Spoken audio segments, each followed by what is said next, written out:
everybody, and welcome back to my channel. If this is your first time here, welcome. I'm Avon Van Hassel, and I'm a self-published author. If you are an aspiring writer, go ahead and hit subscribe because I'm here every week to give you tips and tricks on things to try in your writing. So today, I believe we are going into week 2 of Camp Nano, April 2021. This is the first NaNoWriMo event of this year, and there will be 2 more, one in July and the main event, in November. Now, as I mentioned in my last video, Camp Nano is a little bit different than regular Nano. I don't want to get too far into that because we're going into week 2, so if you have already started, then you know. And if you haven't started, you have a lot of ground to catch up. But hopefully with some of the tips and tricks I'm going to give you guys today, this will help you either get caught up with everybody else or get a jump and get a little bit ahead, okay? So today, I am working on ways to boost your word count and write faster. Now, I'm going to mention in the next video the difference between pantsers and plotters and plantsers. That's one of those words I really don't like saying. I have a list of words, and my family and my friends love to tease me constantly because, for a wordsmith and for somebody who, obviously words are my paintbrush, there are a lot of them that I don't like. A lot of people have a problem with the word moist. That doesn't bother me. Moist doesn't bother me. But clenditioner, I don't know why that needs to be a thing. Also, plantser. I hate plantser. Anyway, but it's what I am, and I don't make the rules, so sometimes we just have to live with them anyway. So anyway, those 2 types of people have their own strengths and weaknesses, and I'm going to cover them next week. Today, I'm just going to cover just sitting down and writing real fast. In my opinion, the best way to stay on top of your word count is to have a detailed outline. A lot of people swear by just writing random shit because that just generates a lot of words, and it does. It super does. It's just not... I think it's because I do these events with the intention of coming away with something that I can then polish and publish. But I'm the kind of person who I kind of use this as a work tool. Nano is fun for me on a personal level, and I do sometimes have self-indulgent vanity projects that I work on, but for the most part I use Nano to create material that will eventually be published. A lot of people write just for the joy of writing. They write for themselves, and that is perfectly 100% valid. Writing is an art form. Not everything you do in life has to be lucrative or marketable. You should be able to just write for the joy of writing. It's a way that humans express themselves. It's like not all art has to be high art, Not all music has to be for an audience. I feel like writing is the same way. Journaling is super therapeutic and helpful. I also feel that just writing stories for yourself should be fun. However, if you do want to finish Nano, you gotta write fast. Today, I'm going to talk about just writing fast. Methods for just writing fast, okay? And I have used all of these, and they all work for me. So, just tried and tested. At least, for me, they are. Now, a lot of times people will say, the best way to, open that creative tap is to find a quiet place with no distractions, a nice comfy chair, a nice cup of tea, really fast internet, and, soothing music or a nice breeze or something. And I don't know where these people live who have that kind of advice, because I live in a 4-person household. I have a quiet-ish space that I can write in, but I don't live in a vacuum. I don't live alone. Sometimes people need me. I'm a functioning member of this household. I don't have a vault or whatever that I can go to where I'm completely alone forever. So these are methods I like to use to bend around real life and obligations and shit. Okay, so number one, and this isn't going to work for everybody, but it super works for me, is get up early. Now, I know those are some of the dirtiest words in the English language for a lot of you people, but if you're a night owl and you are functional after 8 p.m., then hell, stay up late. If that's what works for you, be awake at a time where others in the house are not.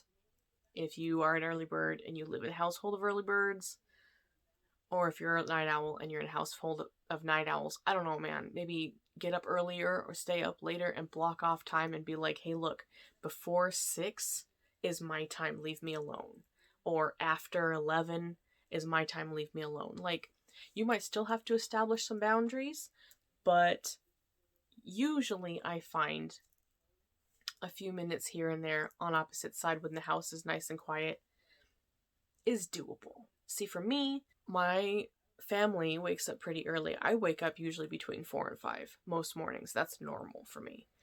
And my family kind of, we all kind of have blocked that off as our time. So everyone will get up and make coffee and then go back to their respective corners and be like, don't bother me until 7. And we all kind of respect that because we all have all of our stuff that we need to get done, right? But if you're a mom or you're looking after somebody who needs a bit of help, then that might not necessarily work for you. But do try to have some kind of time that can be your time. I promise I do have other solutions besides just boundaries. But my favorite method is get up early, stay up late. I can't stay up late, but I know some people can. I don't know how y'all do it. How can you be awake all day, doing stuff all day, and then still have energy at the end of it? I don't get it. But I also have, just kind of extending this, I also have kind of like date time. I have a writing buddy, have a couple of writing buddies who we have a standing hour. I have one friend who is every weekday morning, 6 a.m. to 7 is her time. And I write, well, work, because it's not always writing. Sometimes it's working on YouTube. Sometimes it's reading, because I do consider reading to be work. Just because I enjoy it doesn't mean it's not part of my work. Work can be fun. I have another friend, I'm trying to get something started that would be every morning at 8. Technically, my work hours are 8 to noon, 4 days a week, because I have done a lot of research, and apparently a 16-hour work week is actually the most productive, because you start to get burnt out after that, so works for me. 8 to noon, Monday to Thursday. Well, Monday, Wednesday, and then Friday. Thursdays, doesn't matter. Anyway, so if you can have work hours, that helps. If you can't have work hours, try to find a consistent time when other people are ideally either asleep or out of the house. That's piece of advice number 1. Number 2 is a time-honored method called the Pomodoro method. Pomodoro means tomato in Italian, and I don't really know what it has to do with tomatoes. I never really got an answer on that, but doesn't matter. And it is 25 minutes of concentrated, dedicated work, followed by 10 minutes of rest and stretching, and another 25 minutes of concentrated work. So ideally, it's an hour. You get 50 minutes of work, and that could be your whole day. I mean, Terry Pratchett, I think, said that he wrote 400 words a day, which to me is insanely slow. Insane. Nano is 1667, and when I'm writing, I try to keep up that pace because A, it makes Nano hurt less, and B, I mean, it takes like a month to get a 50,000 word novel. Magic Beans is like 75,000 words. I think Golden is a little over 50, and Siren Song is like 85,000, so like 6 weeks, you got a novel. It just is good math. But you do need a good outline to keep that pace. It helps that I have some characters who are very wordy. Of course, I do have other characters who balance that out, and they do like one-word conversations. But anyway, the Pomodoro method, I think they say it takes 10 minutes to retrain your brain. When you're multitasking and you're switching back and forth between things, it takes 10 minutes to adjust every time you switch. And that's why multitasking actually is not very productive. The best way to be productive is to focus on one thing for 25 minutes. And I don't know what 25 minutes seems to be like the sweet spot, because I've seen a lot of productivity timers because I get distracted. And they tend to be about 25 minutes. So I think 25 minutes is like about the amount of time you can go before your mind starts to wander naturally. And I have a friend who, when she's like on her way to get me, she'll say, I'm leaving in 7 minutes. And I'm like, 7? That's very specific. And she said, well, it's apparently like a customer service thing. Like, if you say I'll be there in 5 minutes, people don't believe you, because 5 is just like the number people throw out. And so they're like, they feel like you're blowing smoke up their ass. But if you say 10 minutes, that's too long. So people are just like, I'll be there in 7 minutes. So it seems to be like a believable number, but it's not too big. So I guess 25 minutes is kind of like that, in that it's not half an hour. That's a chunk. But it's not 15 minutes, because how can you get a lot done in 15 minutes? You know what I mean? I think that might be why. But also apparently there have been studies done. So maybe they're right. Anyway, I find the Pomodoro method to be very productive for me. I can get between 800 and 1,000 words written in 25 minutes. I have an app called Tide. I hope it's still functional. Haven't used it in a while. And a lot of things I've been endorsing lately have been defunct or very, very different. I am a creature slow to adjust. So I will check to see if Tide is still a thing. And basically, it's a timer. It's any kind of timer that you want. You can set any time that you want. And you can set music in the background. They have nature sounds like ocean tides or rain. They also have one, I think, that was a cafe. And so it was just kind of like muffled voices and like clinking of china. So because some people like working at coffee shops or whatever, I super don't. I tried that one once, and I was like trying to pick out words from the conversation. I didn't get any work done. It was terrible. I also recently got an app called Forest, which grows a tree, and for every timer that you complete without turning your phone on, that's how they track if you're distracted or not. Because if you turn your phone on or unlock your phone, it stops the growth of the tree, and it withers and dies. So, and you can't get rid of the dead tree out of your forest without, I think, paying money for it or like watching ads and stuff. So it's a bit of pressure there. Obviously you can also set up a playlist if that's your jam. Put songs together that add up to 25 minutes and then take a 10-minute break in between, or just set a timer if you're very like minimalist that way. All of those things work. 25 minutes, 10 minutes, 25 minutes, 2,000 words on a good day for me. And that's my whole nano day done. So that's another option. The last one I want to talk to you about, make a noise. Gotta open up my tablet again, or my Kindle, and she does not want to open because she is low on battery.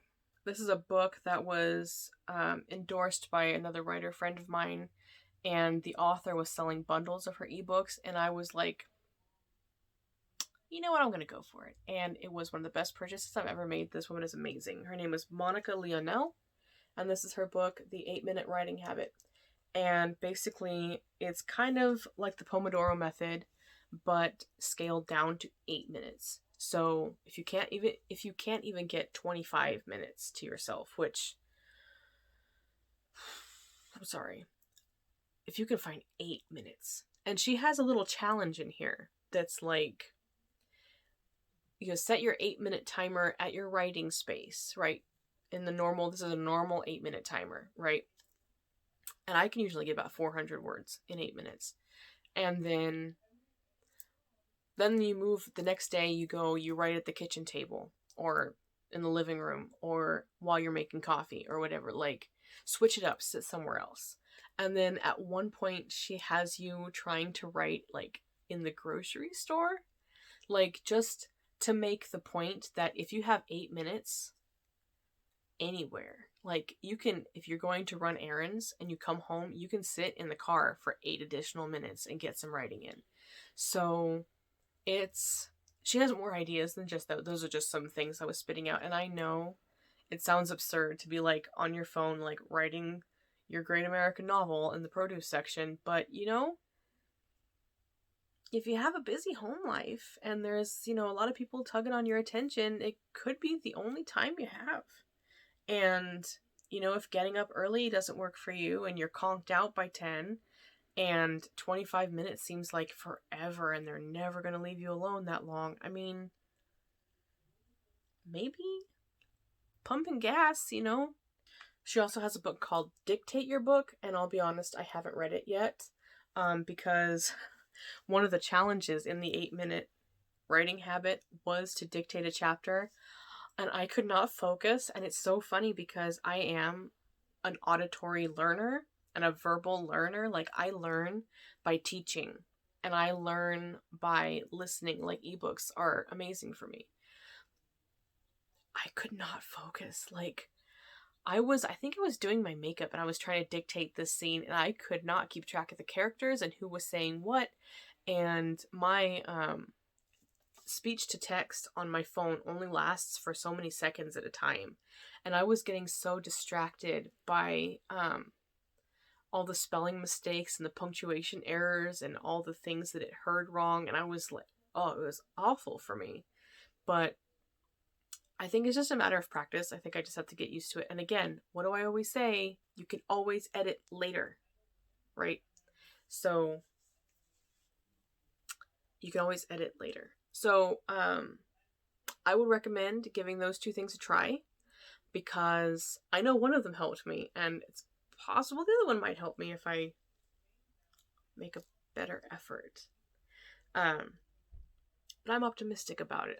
It sounds like it would be great. So imagine being in the produce section and hopefully not getting weird looks. But here's the thing. You can always talk into your phone, right? And people will think you're just talking to somebody on the phone, right? I guess don't dictate any of your spicy stories or scenes in the produce section, because people might, hover. So anyway, so those are my suggestions. Try to get up early or try to stay up late, or at least be up when other people aren't, if you're finding difficulty getting alone time. Also a thing about the timers, about the 25-minute and the 8-minute. If you're like me, like I need the pressure, and I find that the more pressure, the better, to keep me motivated. So if there's a ticking clock, I will get my nose down and I will work my butt off and I won't get distracted, because I don't know if that's anxiety or what, but I need the structure and the panic. And then, like I said, after an hour, I'm done with the whole day. So try the Pomodoro method. Like I said, I get between 800 and 1,000 in a 25-minute span. If you don't have time for that, or if that's not working, try the 8-minute method. And like I said, I average about 400 on that. And then, maybe you can do multiple 8-minute sessions throughout the day. It's like the 7-minute workout, right? Have you ever done that, where it's like high intensity, but it's only 7 minutes? And people are like, you have time for 7 minutes, right? You maybe can't walk for half an hour like you're supposed to, but you've got 7 minutes to do jumping jacks and planks, right? So with the 7-minute workout, it's not so much about time as it is just, it's a lot of exertion. Anyway, so yeah, the 8-minute writing habit is the 7-minute workout of writing. So give those a try. Let me know how it goes for you, either in the comments or on Facebook and Instagram. And yeah, good luck. Week 2 is the sophomore slump. It's when the weak start to quit. So don't be weak. Don't quit. Succeed. succeed, misfits. And try these things out. Let me know how it goes. If you enjoyed this video or you thought these were some good ideas or something you want to try, give me a like. If you think there are better ideas out there, drop them in the comments. If you think this would help anybody in your writing groups or anybody who's just struggling to write at all, or struggling to find the time or the motivation or just other ideas to get the ball rolling, why not share with them and see if it helps them at all. And also subscribe and turn on notifications because I'm here every week. And I will see you guys next week and on social media. Okay?